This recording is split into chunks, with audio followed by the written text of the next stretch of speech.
What up? What up? What up? Welcome into another edition of Green with Envy. As always, this is your boy Will Weir checking in. How you doing? How you living? Joining me today, my podcast and cousin from across the pond, the captain of the Taylor gang, the one and only Adam Taylor. Adam, we got a lot to talk about today. How you doing, man? Ay, Dios mío. You on a Spanish kick right now, man? You on some Duolingo or it's Yeah, just I mean, just just the bits vibing that with I it? already know, right? I'm just trying to have memorable first sentences on this show.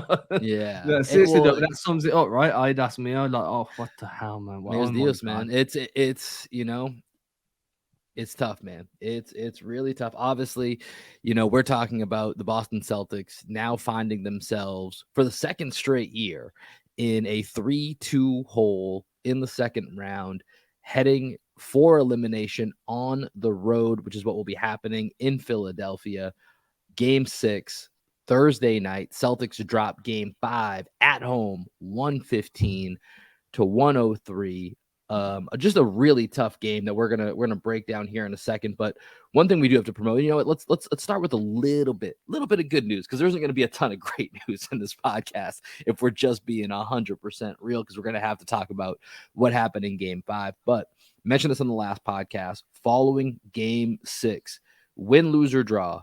Well, unfortunately, draw's not an option. We're not playing soccer here, but win or lose, we will be broadcasting live on the Bleacher Report app following Game 6. We'll have the three-man weave united after Game 6. So make sure you download the Bleacher Report app. We'll put this on Twitter as well and Instagram. So make sure you're following us there. But we are going to be live on the Bleacher Report app.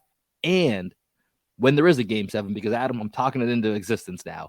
God damn it, we're going to put it in the air. We're going to put it out there. We're going to talk it into existence today. By the time we're done with this podcast, we're going to fully believe that there will be a Game 7.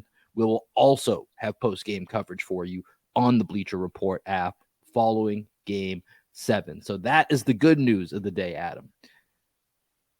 Are you ready for us to talk about the rest of the news that we got to get to? There's news. I don't know if it's news, but it's a recap of the events that had happened at the Yeah. TD Garden last night. Are you ready to get into it? Yeah, I need that cathartic exorcism. That's what I need right now. So let's do it. But first of all, well, you've got something you always do that makes me happy when I hear it. I'd like you to jump straight into it, man. You know what it is. Let's cue up a morning box score. Morning box score: Boston Celtics fall to the Philadelphia 76ers in Game 5, 115 to 103. Now trail the best of 7 series, 3-2, heading to Philadelphia for Game 6 on Thursday night. Let's start with the Philadelphia 76ers. Joel Embiid, the MVP of the league, and he played like it last night. 33 points, 7 rebounds, 3 assists, 4 blocks, 10 of 11 from the free throw line. Let this man hang around, and he is going to do some damage. He had a lot of help last night. James Harden, 17 points, 10 assists, 8 rebounds on only 4 of 8 shooting. Only shot the ball 8 times, went to the line 10 times as well, but definitely left a mark on this game. And then Tyrese Maxey had really his breakout game of the series. 30 points for him to go along with 7 rebounds, 3 assists. Tobias Harris also added in 16 points and 11 rebounds. A really, really strong game from Philadelphia's core four. For the Celtics, let's flip it over that way. Jason Tatum finishes with a great stat line: 36 points, 10 rebounds, 5 assists. Only 11 of 27 from the field and 3 of 11 from the three-point line, 11 of 13 from the line. We'll talk more about how he just got to that finish line, or how he got to that final stat line. Jaylen Brown, 24 points, 6 rebounds, 2 assists, 9 of 16 from the field, 3 of 6 from 3, but an abysmal 3 of 8 from the free throw line. Marcus Smart chipped in with 14 points. We're going to run through a whole bunch of the Celtics issues here. But Adam, here's the place that I want to start. Celtics are down 3-2. Myself, you, let's include Greg in this as well. We're not going to speak for him, but we all spoke before the series. We all felt really confident. And for a while, even thinking back to the regular season, we knew that this matchup was coming. We all felt very confident about this matchup. How stunned are you today that the Celtics are now facing elimination in Game 6 heading to Philadelphia?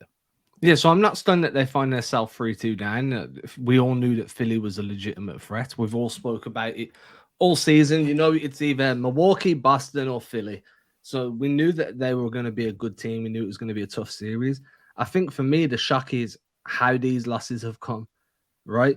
It's been the Celtics not rising to the occasion more than Philly actually outplaying the Boston when they're playing at their best. It's one thing to outplay a team that's not really turning up, but when the Celtics have played their best, no one's outplayed them yet. So for me, it's definitely like the Celtics have done this to themselves. So I'm more frustrated than I am shocked. Yeah, no, I mean that's fair. I mean, here's the thing. We always accounted for Joel Embiid being the MVP of the league. That's what he is. Mm-hmm. James Harden has exceeded his expectations as to what we thought. I think last night, I'm not super surprised by his game last night. The 240-point games definitely surprised me because we just haven't seen that Harden this year. Like that hasn't been a guy that we've seen. And I think last night, here's one thing that I did agree with from Joe Mazzulla and the team last night after the game. That's the first truly just didn't show up bad all around game they've played. That's the first one. Other ones, it's more moments in time. It's pockets in time where it's I don't know why this happened in this stretch. Last night was front to back, just a night where they didn't have it. I don't know why. It's a game 5 on your home court. It's a massive game. Why? I don't know. And we heard all the post-game comments, all the ones that we've heard before, time and time again. I can't explain why that is, but I expected. I'm not shocked that there would be a game of this sort in this series. I'm shocked of the timing of it because of the situation and circumstance. But a lot of it for me, when I look at this series, comes back to, specifically, I think game 1 is the game that I'm still looking at as that's the one that's just going to kick you in the balls, right? That's the one that's really, really going to hurt. No Embiid. Your only mission is don't let James Harden go nuts. That's the only mission. And you win that game. And there's a lot of flaws in that, just kind of collapsing, falling apart. The Malcolm Brogdon pass, you can go through it. And that to me is the one that really sticks out because even game 4, which we obviously dove into deep with, the late game decisions, Philly played really well in that game. Philly played really well, and it felt like up until about 6.5, 7 minutes left in the fourth that they were probably going to win that game, even though the Celtics weren't playing bad. Philly was playing like one of their better versions, and they actually exceeded that when they came in game 5 last night at the Garden. They exceeded what that best version of them looked like. But that was a game that I think you could have understood losing, and then it just hurt so much more because they made that great comeback, and then you saw a lot of those faults come back. So one of these stinkers was, I think, bound to happen at some point. Yeah. It's just extremely disappointing that it's the situation and timing of when it happened, right? Yeah, I think for me, the home court struggles are still a real thing. And we said this at the beginning of the series. Like, the Celtics look more susceptible to getting their butts whooped when playing at home than they do when playing in an opponent's arena. And that's not a good sign. If you look at what they did last year, like, they made the TD Garden a fortress for at least a bit of a stretch during the postseason, especially during the regular season. And then you look at the way Philly played when they came in yesterday in game 5, and they just took Boston's lunch money early. The Celtics' lunch money was in Joel Embiid's pocket within the first 3 minutes of the game, and they spent the rest of the time trying to get it back, and it just didn't happen. And to me, that's just a lack of it. Honestly, I came away thinking it was a lack of pride. To get booed as well in the third quarter when there's still time deservedly left booed too. Deservedly, but for the fans in the arena to feel that way when there's still an entire quarter of basketball to play shows you that there was a lack of pride, a lack of urgency. I'm really disenchanted with what we've seen over the last 2 games. I'm not saying that I'm out on Boston. I still think that I still think the Celtics can turn this around and come back and win the series. We've seen them do it before. But at the moment, I've got no faith. If they play like that again on Thursday, then that Bleacher Report coverage that we're doing will be the last time we do it this season. I tell you that much. It's gonna be a very sad moment for us if that's the moment back on Bleacher Report, and we're having to sum up the season. But to your point that they've literally been here a year ago to this day, and it's funny, Adam. I forgot because last year we think of that finals run, and we kind of think of the Jimmy Butler missed shot. We think of how the Warriors were able to use all of the Celtics weaknesses against them in the finals. It's like, how do we keep building on that? I forgot how devastating game 5 against Milwaukee was last year. Oh man, I saw some of the clips that were kind of circling around. It was having me flash back to some like PTSD type moments. And, I forgot about the missed free throw. We have two guys, knock into each other. The ball falls into Bobby Portis's hands. He, puts the offensive rebound back. Marcus Smart has back-to-back plays that, to try to win and tie the game that just all fall apart. One on the baseline on a great play by Drew Holiday, or 2 plays by Drew Holiday. Drew Holiday strips him at midcourt basically with about 4 seconds left. And, they bounced back against a Milwaukee team with a guy who we all typically consider is, the best player in the NBA. Well, the 76ers have Joel Embiid. He's the MVP right now. Maybe he's the best player in the NBA. So it is, in many circumstances, a very familiar position that this team is in. And so, much like last year, there was no way to feel great going into game 6. There's not going to be a way to feel great going into games other than being, delusional and talking yourself into it. Doesn't mean it can't happen, but it's just hard to feel good about this team right now, but it's possible. It is very possible that this team, like you said, we're not out on this team. This team can certainly do it, and we've seen them do it, and they love putting themselves in the toughest positions possible to try to make these runs. And now they're back there again, and so back's against the wall. Time to show up again. I mean, I'll say this: last season I was a bit more confident. I had more faith in this system that Ime Udoka had. I had more faith in the Celtics being able to turn up on defense and shut a team down, even if their offense wasn't clicking. I don't have that faith this year. I also feel like Doc Rivers is that might not be the right word. Yeah, he's categorically, there's the word. He's categorically out coaching Joe Mazzulla on a game-to-game basis. He is so far, which is crazy, right? That's not been Doc Rivers' MO recently. But I thought real quick just on the Doc Rivers point was he gave an interview. I don't know if this is between the first and second quarter. I can't remember when it was, but they asked him about the defenses, and I thought it was a pretty genuine answer where he was like, I don't know which one's better than the other, but it's just good for us to keep mixing it up, showing different looks. And the fact that he admitted, he's like, I don't know which one is better, but we're going to keep showing different looks because we can tell that it's messing with them. I don't know which one is going to be sustained, but we're going to keep varying it up. And, I thought that was a little bit telling, and that was a little bit of a feather in Doc's cap for the coaching matchup of the series. Yeah, the adjustments that Doc is making. I've kind of said this on Instagram, just in a comment reply. I was replying to somebody. It feels like Joe Mazzulla's got no answer right now. So the Sixers. You mean at the 250 mark wasn't a good enough. I mean, I'd been asking for that from before the series. No, I actually didn't mind. I thought that was actually like, hey, you got to try something, man. Gotta try something, man. Yeah. I actually applauded that, but I was just using that as a joke. Yeah, but it made me giggle, man. You got the desired effect. But it's like, right, game 4, the Sixers run that side pick and roll action. They move to the side, they empty out the corner to take away the strong side low help man.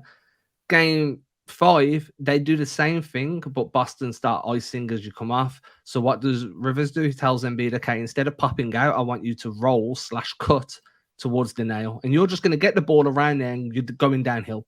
And when it's not Embiid, we're going to do that with Harris. When it's not Harris, we're going to do it with Reed, because the middle of the floor is going to be open because everybody's shifting over to deal with the James Harden threat on the drive.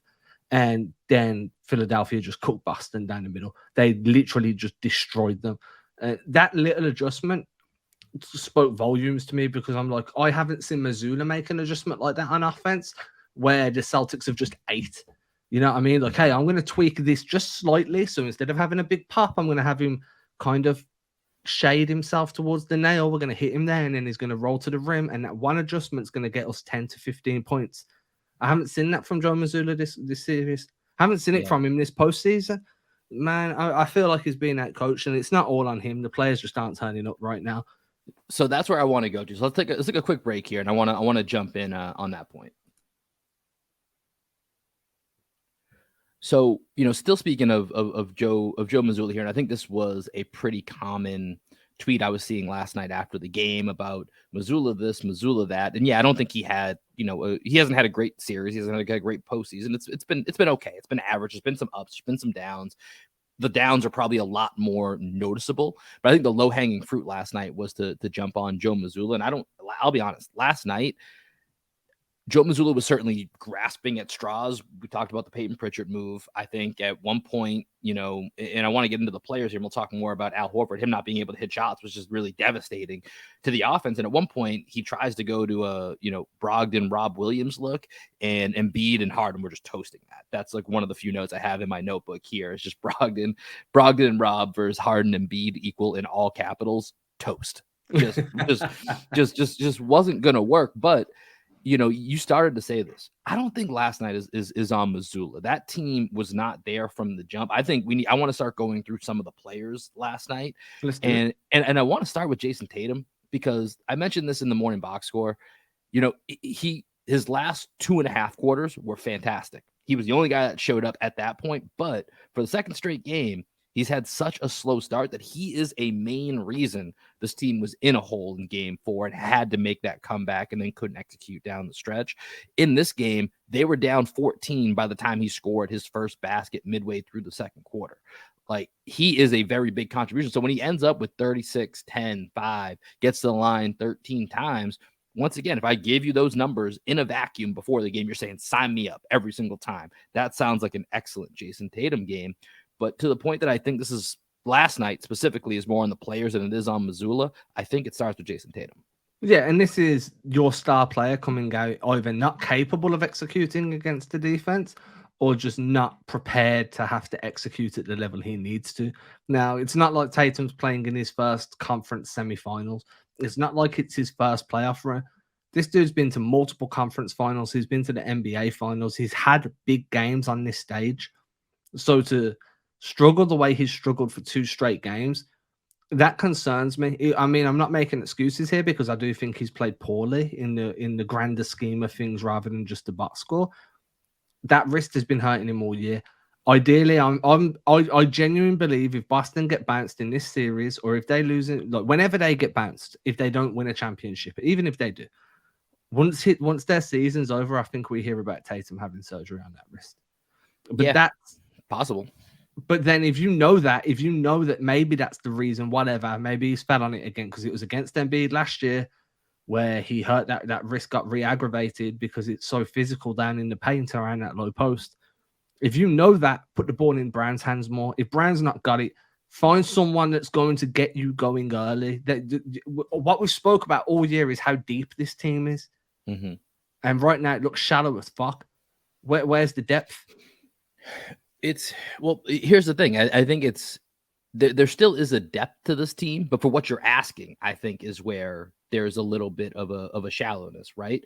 Because even a guy like Jaylen Brown, I mean, one of the reasons that we haven't seen him get enough touches or enough looks is, it's hard to sometimes trust his decision making with the basketball, whether it be his handle. That's maybe partially because of the hand injury he had coming into the playoffs, or I mean, we saw last year he struggled with his handle just in general without an injury, and then sometimes the decision making. And then we talked about Malcolm Brogdon on the last show, right, where Brogdon, while there's a benefit to Brogdon with his spacing and the fact that he can get his own shot, the role that he's been asked to play for this team dictates him not to necessarily play like the creator facilitator that maybe he was asked to be in Indiana in a former role in Milwaukee. And sometimes that has thrown off the offense. So I think there's still depth to this team, but I think for what you're asking for when it comes to initiating and it comes to creating and playmaking, I think maybe that's an area where maybe it is a little bit more shallow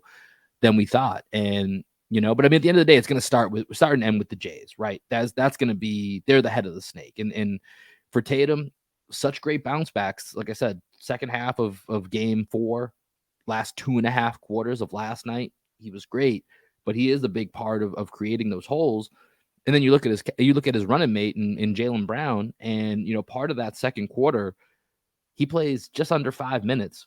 He doesn't have a single shot in the second quarter. How does your second player not have a single shot? Now, granted, part of this is on him because he commits 2 offensive fouls that Joe Mazzulla has to put him to the bench with 3 fouls. He doesn't play the last 3.5, 4 minutes. So some of that's on Jaylen Brown.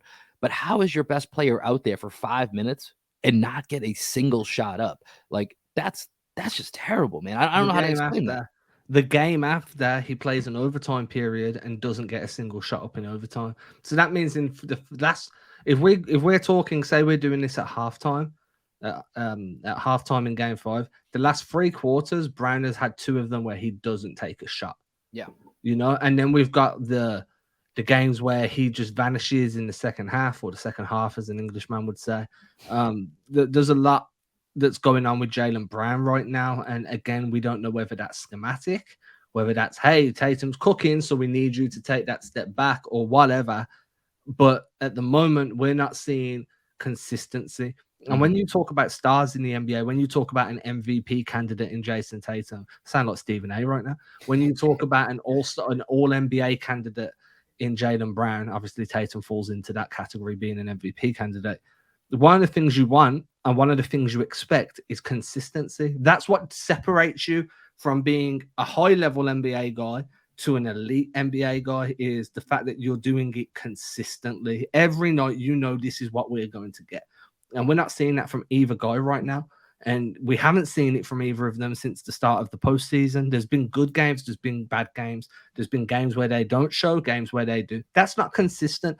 And that doesn't fill you as a fan or an analyst or somebody as a diehard, however you want to kind of pigeonhole yourself in like Celtics fandom or the Celtics ecosystem. It doesn't fill you with confidence when your 2-star guys are prone to disappearing or struggling at the same thing for a quarter, 2 quarters a game.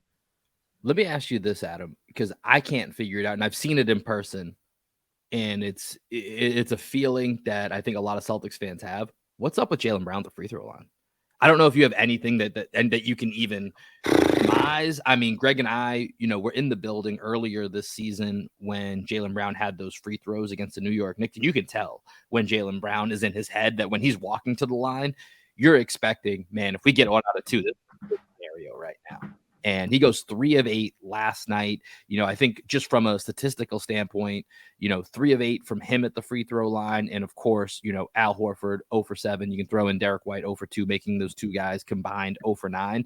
I mean, I think you look at just those 2 glaring areas as 5 free points and not getting any type of 3-point production from 2 of your starters as a big area to where you start as to, how you can change this, how or what needs to change. But Jaylen Brown, the free throw line, I just have a really tough time explaining, especially when we've talked about how well he's been shooting the ball in this postseason, in this series. He's 9 of 16 from the field yesterday, 3 of 6 from 3, but then 3 of 8 from the free throw line. And I just can't explain. I don't know if you have anything that you can take an educated hypothesis at, but I don't know what it is. I've always been a big believer in the argument that free throw shooting dictates actual shooting ability, right? And that Jaylen Brown is kind of an outlier there because he's just a flamethrower at times from all over the floor and it just can't hit. So while you was talking, I pulled up his career free throw numbers. So free throw percentages: rookie season 68.5%, sophomore season 64.4%, third year 65.8, fourth 72.4, fifth 76.4, sixth 75.8, and this year 76.5. So that he has improved at the line. Unfortunately, as he's improved, so has the rest of the league. And since coming into the NBA, he has not once been a league average free throw shooter. What is the league average? League average is about 78%, I think. 78.2% this season. So it's only a slight dip, but you're not a league average free throw shooter, but you're an all-star and you're a secondary scoring option on a team that's meant to be not just a contending team, but odds-on favorites to win the whole damn thing. And I just don't understand whether he's overthinking it. I don't understand whether he's rushing it. Maybe he's, how some guys take a few dribbles, get into their stance, they bounce. People find their routines. Yeah, this is where you get the, was it Jason Kidd or Jerry Stackhouse had the deep knee bend. Gilbert Arenas put the ball around his back. Nick Van Exel stood, a few feet back from the free throw line. On and on. There's many guys that we could point out, but Giannis is more of a recent one that bounces the ball like a million times, just stands there for a year. I don't know if it's helped him though, so I don't know if that's the example. Yeah, but you get what I'm saying. But it doesn't feel like there's a routine with Brown. I don't know whether that's part of it. I don't know whether he's just not a great free throw shooter. I always feel like his shots are quite strong in general. Like there's a lot of power behind it. That, like Yeah. I've always believed that you finesse a shot, you get enough power on it to get the propulsion, but then you let the arc and the rotation of the ball do more for you than you do actual power, right? I mean, that's where the shooter's touch theory comes from, Yeah, right? You and because that you was get how that I certain always got arc, you taught. get that extra bounce, you can have it, you have more. It just gives yourself a greater variance for if the ball's not perfect, what happens if it hits the front of the rim? If it hits the back of the rim, Yeah, does it have that certain touch? I know what you mean. Jaylen Brown does feel a little bit more like a line drive, forceful shooter, and yeah, so he's probably less apt to that. But I mean, it's a struggle we've seen all year. I mean, I know when Greg and I, like I mentioned, I'm going to go back to the game against the Knicks in the regular season. Greg and I wouldn't look at each other when Jaylen Brown was taking those free throws. And as soon as he missed them, we both looked at each other like, he was missing those, right? We're like, yeah, 100%. Like it's just, unfortunately, it was just one of those feelings. And I think a lot of people in the building felt that way. It's unfortunate. I think it's just a mental thing, but it's something that I'm not surprised is kind of rearing its head here in the lowest moment of the Celtics season. But it's not the only thing that, obviously, like I said, I think that's one of the glaring parts of last night that does jump out to you is that 3 for 8 from the free throw line. But I want to move here to another part, and I already touched on it a little bit, is, with Mazzulla ball, with the way this offense flows, we just need to knock down threes. This team does come and go a little bit the way the 3-point ball will go in or won't go in. And last night, getting an 0 of 9, specifically 0 of 7 from Al Horford, is just backbreaking. It's absolutely devastating to the way that this team wants to play. And like I mentioned before, I don't think that this is a great matchup for Rob Williams this series. The more yeah. that Embiid's out there, the more it's just not a good matchup for Rob Williams. Maybe we can try a little bit more double big. If I don't know if that's, we'll talk about adjustments here in just a second, but Al Horford's been, as good as you can be on Joel Embiid. Joel Embiid is Joel Embiid. No one's shutting him down. He came damn close to doing that at the end of game 4. And, he at least will give Embiid enough trouble that you're not constantly, changing the dynamics of your defense every single time. You're going to have to adjust because it's Joel, but you're not constantly, changing it. Like there's times you can get away with Al, just Al going at Joel. And it's been a decent remedy so far, despite, Embiid's great numbers. But if Al's getting the looks that he's getting and he's not hitting them, and I think it became very evident early in the second half, he got gun shy. And, I texted Greg at one point, I think Al being gun shy is almost even worse than him putting those shots up and continuing to miss, because now you're all, and you could see it in the second half.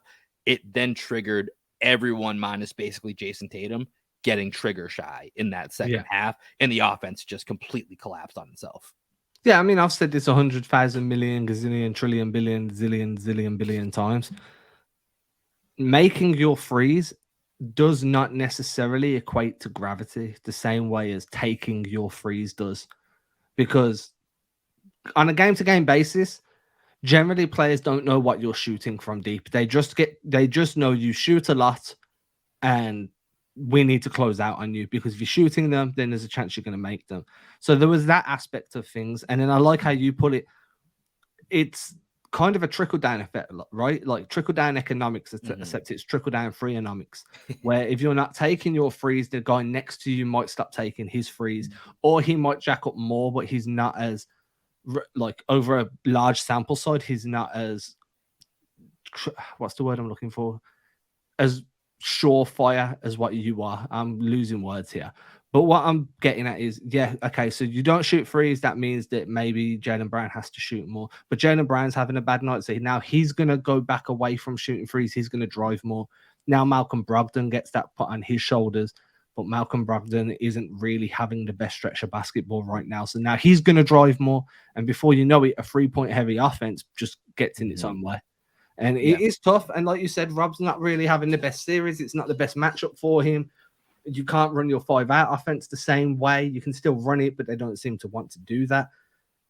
Honestly, I think at some point when Al was struggling, it would have made sense to put Blake in there for a little while, that can shoot some threes. That he'll shoot them and not care if he misses, because it's Blake Griffin. He don't care about much. He's got a porn stash, for damn sake.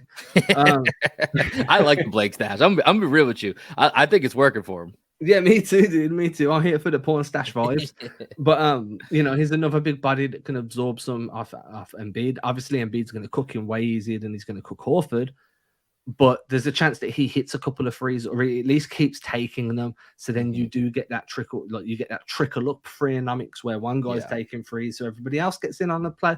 That would have made sense to me, honestly, but they didn't go that way. And when Blake was originally brought into the team, a lot of people viewed that as, hey, it's another body to throw at the Giannis and the Embiids of the world.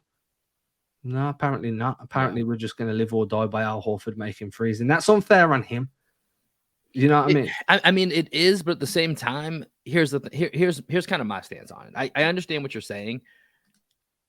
He was a 45% 3-point shooter this year. I would ride or die with that as well. Like, you know what I mean? Like, I don't think that that's necessarily a bad thing. Like, I would bet. I mean, going into Game 6, this is where I want to take a quick break, and we'll come back and we'll start getting into adjustments for Game 6. I'm putting Al Horford back out there, and I'm telling him, hey, shoot all of those same shots. I have more belief that you're going to come out of it than me moving to Rob Williams or even Grant Williams, who I think could play more than probably 8.5 minutes, although he also didn't play. No one played great last night. So it's just that doesn't matter. But I think Grant could play a little bit more to help, stem the tides a bit.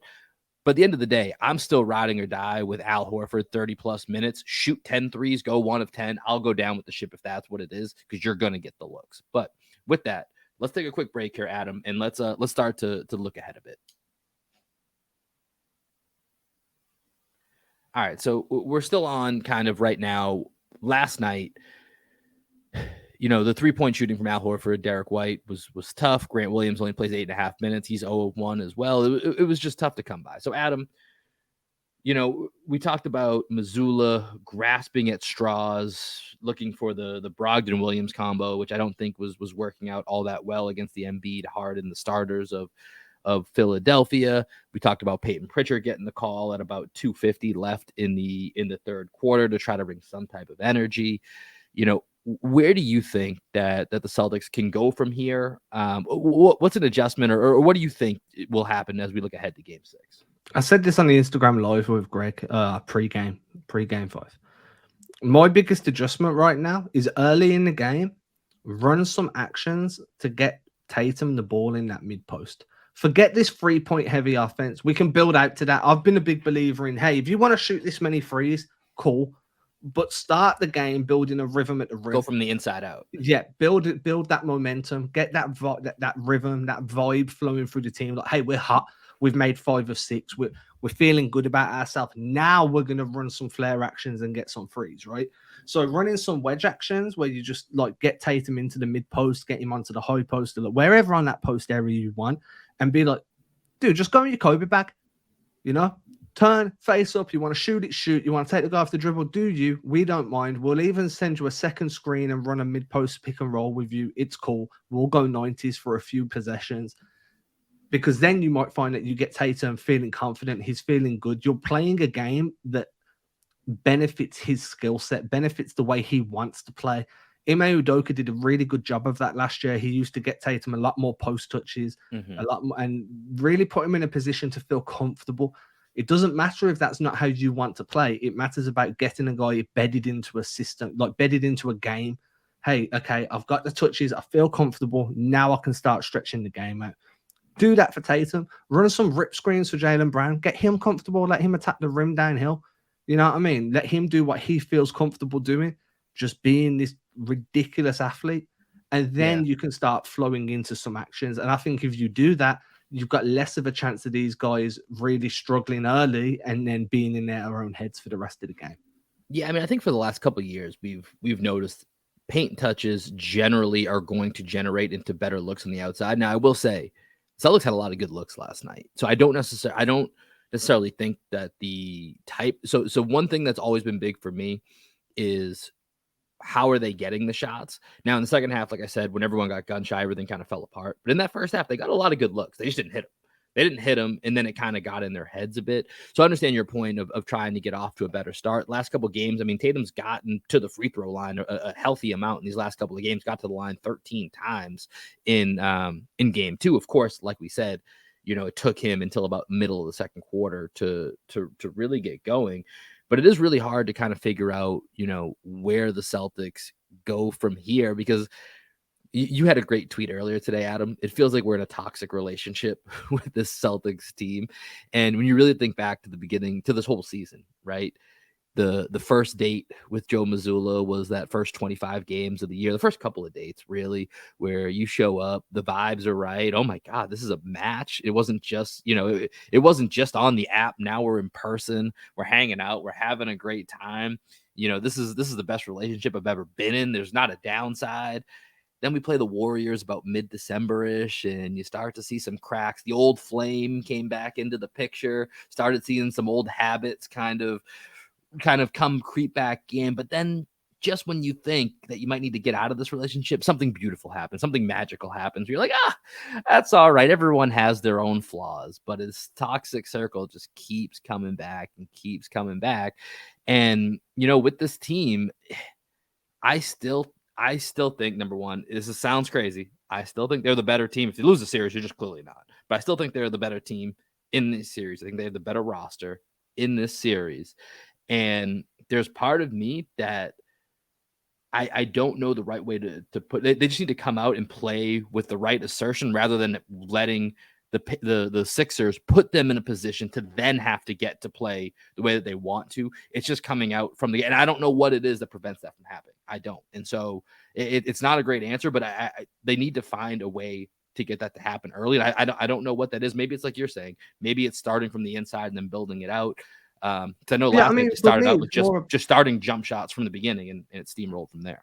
Yeah, I mean, for me, it's not even so much about working inside out. It's about putting guys in positions to be comfortable early in the game, not asking them to play within a structured system or the Celtics don't run a set heavy offense. They run a principled offense. They have it's random, according to Marcus Smart. It's just random. Yeah, it's just read and react within a principle-based system. Hey, if these guys do this, then we've got 3 or 4 different actions we can flow into. But asking your guys to be comfortable is far more important. When we're talking about shot selection, it's okay. So we want to know how did you generate those shots? How open were those shots? Who took that shot is usually a big indicator as well. You don't want Grant Williams taking a pull-up 2 from mid-range, but you're more than happy if Jaylen Brown does that. But it's also the same as, well, how much rhythm is that guy in right now? Has he been struggling from that part of the floor the last few games? Is that really the best shot for him to be taking right now? So getting guys feeling comfortable early is really important to me. I don't know if you saw this, but did you see my souffle tweet as well? I did not. Tell me about it. Oh, you missed a souffle tweet. So apparently it's a top tier tweet. So that's what somebody replied. So Rianne Bakes on Twitter, she put, so I now see the Mazzulla dedicated dessert that she must have posted previously may have been a misstep, and I'm willing to own that. So then I quote retweeted, that depends. Was it a failed souffle? Because that would be apt. Look to be on the rise early before falling flat in the most important moment. I thought that was the tweet, the top tier tweeting from Adam right there. Look, game 6, you're going into this game. I want the guys to find comfortability factor early, and then I just want to see an adjustment that works. I want to see some fight in these guys as well. For a team that's got Marcus Smart, who wasn't even in contention for all NBA, the all defensive team by the looks of things, because he didn't make first or second team, that hasn't really had that Marcus Smart, I'm going to will you to play better kind of game through the playoffs yet. I want to see him leading the charge. You want to crown him the emotional leader. I agree. Longest tenured Celtic, I think the team at times goes how Smart goes.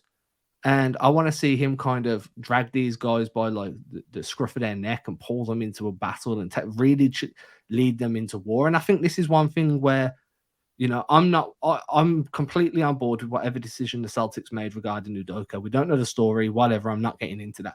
But the one thing Udoka did was he galvanized that roster every game. They went into games ready to go to war for each other and for him. We're not seeing that right now with Mazzulla. They don't look like they're ready to go to war for him. They don't look like they're ready to fight for each other. I want to see some of that fight, because you're going to need it going into the Wells Fargo, into Philly's home, and trying to keep a series alive against a former MVP, a reigning MVP, and a Tyrese Maxey, Yeah. who's playing really well this series. If you're not going in there willing and ready to fight for each other and really get bloodied and bruised, it's not going to end well. It's going to be it's going to be a very depressing Bleacher Report session for us afterwards. Yeah, because if there's only that's the so case. much that X's and O's are going to do for you. If you don't have Mhm. the right mentality, if you don't have the right application to the game, if you're not going in there as one unit that's willing to, I mean, Grant Williams got his face stomped on, and I get it Yep. was an accident, but this time last year, I'm sure somebody would have pulled up, Smart would have been going at Embiid, or someone somewhere would have been like, yo, watch what you're doing. You know what I mean? It would have been there was nothing. Yeah. Nothing. Your boy just got curb stomped, and not one person wanted that smoke. Last year, there would have been someone, bro.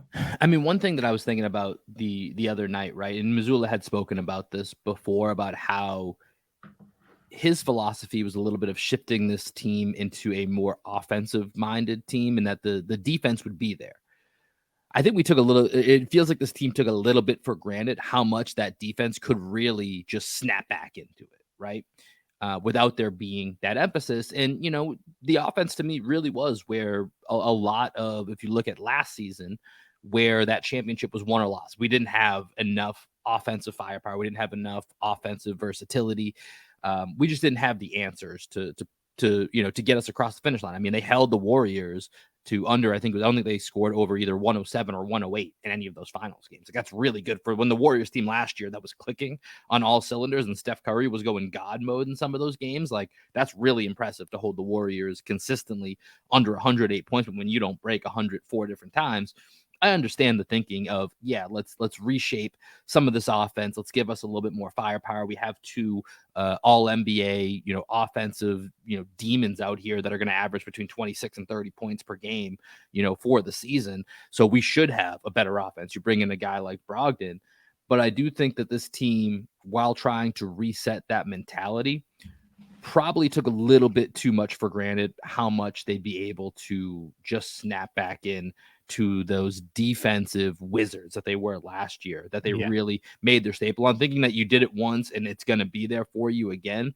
I think that's probably something that, looking back, and I'm already speaking as if the season's over, which clearly not, but looking back, that's probably something that feels like a little bit of a mistake, and there needs to be more of a balance. And maybe that comes from not having, Damon Stoudemire, the coaching staff. Like, Damon Stoudemire left halfway through the year. Joe Mazzulla stepped up, obviously, night before training camp. And I think, that's one thing that we'll never know how much that determined where this team is at. But there is just, I mean, think about the season starts or is about to start with Ime Udoka. Mazzulla's an assistant head coach, and then you have Damon Stoudemire, and then you shift two of those three guys up. Udoka's out, and then Damon Stoudemire leaves, and now you're left with 1/3 of the 2/3 of the head of your coaching staff that you thought you were going to have the night before training camp. And maybe we're seeing that take its toll. I think that's entirely a possibility of this as well. Yeah, I think I agree completely, and I've been quite vocal on, hey, Missoula's kind of on an island right now. There's no one he can really bounce ideas off outside of Ben Sullivan, who to me is more of a shooting coach. So Who, by the way, also has a great Derek White impression. I don't know if you saw. I think it was Bobby Manning had a video of Ben Sullivan doing a Derek White impression on the baseline when Derek White kind of gets hit and then throws it up. It was pretty good. It was spot on. He's also got some acting chops. I'm gonna have to go back and look at that. I didn't see that, but it's fair. I mean, I do feel like the mentality has been a complete overcorrection. There was definitely a balance to find, and anyone that listens to me talk basketball knows I harp on about balance all the way through a season. They've overcorrected, and a big part of their defensive identity last year, and this is where it's kind of like I don't know if you use this term in America, but a catch-22. Yeah. This is where it's a catch-22. A big part of that defensive identity was a double big lineup, but you then can't run the type of offense that Mazzulla wants to run with two bigs on the floor, because you lose pace, you lose spacing, you lose all sorts of stuff on that offensive Well, they haven't end. been playing with pace anyway, so that's something that they haven't had all series. That's a separate issue, but I understand your point. But with that, I briefly skimmed through this at an earlier point in our conversation here. Is that something that we could potentially see, with Al Horford, who was struggling last night, and, Rob's had a pretty up and down series. I would lean more towards down than up for Rob Williams, in some form, and maybe it's Grant that's in this mix as well, too. because if you do have Grant and Al, maybe you could still play, That a 5 out, more yeah, that yeah. 5 out spaced out version. Do you think that's something potentially that we do see? Because it's not like we haven't ever seen a double big lineup with Joe Mazzulla. It's just more reluctant to go to I just think Joe Mazzulla doesn't trust Grant enough. it. Mm-hmm. I think that's evident at this point. I'm honestly expecting Grant to leave at this point, because I just don't think Joe Mazzulla trusts him the way Udoka did. Mm-hmm. And I think that's evident in his minutes tally. Yeah. So that's a completely separate issue that I've got thoughts on and I've been very vocal about. But while I think that could work, I don't think we see, at least not as like a primary concept in a game, especially game 6 where it's win or go home, Mm-hmm. because Joe just doesn't have that level of trust in what Grant provides. And to be honest with you, I absolutely don't get it. Yeah. But I don't get a lot of things Joe does. It's tough, man. So I mean, I think when you look at the adjustments for game 6, a lot of it's just how this team which team decides to show up. It's demeanor, right? Yeah, and I think we've said a lot. We've said that on the reverse side for which James Harden is Philly getting, right? Is they getting game 1, game 4? They getting game 2, game 3? And it's a little bit the same for the Celtics. Which version of this team are we gonna get? And and then it becomes a whole other issue when we get to the end of the game. That's a whole other separate bag issue. So this team's imperfect. This team has moments where they're good to great. It's just the consistency has been really hard for this team, and now they got their backs against the wall. Do or die. Game 6 Thursday night. But I do have a relatively good stat for you here, Adam, that can hopefully leave us feeling a little bit positive here. Give it to me, baby. So since 2000, only two postseasons in total have not featured a team coming back from a 3-2 deficit. 2011 and 2017. So we always see the stats every game 5. We see and I think last on TNT they had it at 86%. I've seen other websites say 84%. So it's 84-85% of the time the winner of that game 5 goes on to win the series. I think since 2000, I don't know what the exact number is, but it's a lot more common since 2000 as you get more talent in this league. As we've seen this year, an 8 seed Miami Heat is 1 game away from the Eastern Conference Finals. A 7 seed Los Angeles Lakers is 1 game away from the Western Conference Finals. We've seen how much talent there is in this league, so that's shrinking that gap, and I think that's part of that variability. But since 2000, there's only been 2 entire postseasons where there wasn't a 3-2 comeback, and there hasn't been one yet, Adam. So we said the Celtics did it last year. Why not again, right? Yeah, I guess. I was really trying to build that up and hope we'd get like kind of a rallying cry here. Why, the Red Sox in 2004 had this "why not us" mentality. I mean, I like you said, like you're feeling 2 years in a row. It's not a great position to put yourself in. It feels great once, but to keep putting yourself in that position, eventually you're just playing with fire. Yeah, so the way I'm looking at it is the Celtics did this last year, exactly, right? They go 3-2 down, they rally back, Jason Tatum turns God mode, they win in 7 games. That was against Milwaukee, if my memory serves correctly. Yep. Mm-hmm. But who else had an enormous game in that game 7? In game 7, it was Grant Williams. Yep. He ain't there now. He ain't playing shit. 8 minutes ago, have an enormous game. Malcolm Brogdon could do it. I get it. But I had faith in that team. I had faith in the 2022 Boston Celtics. I don't feel as good about the 2023. I still think they can win. Don't get me wrong. Mm-hmm.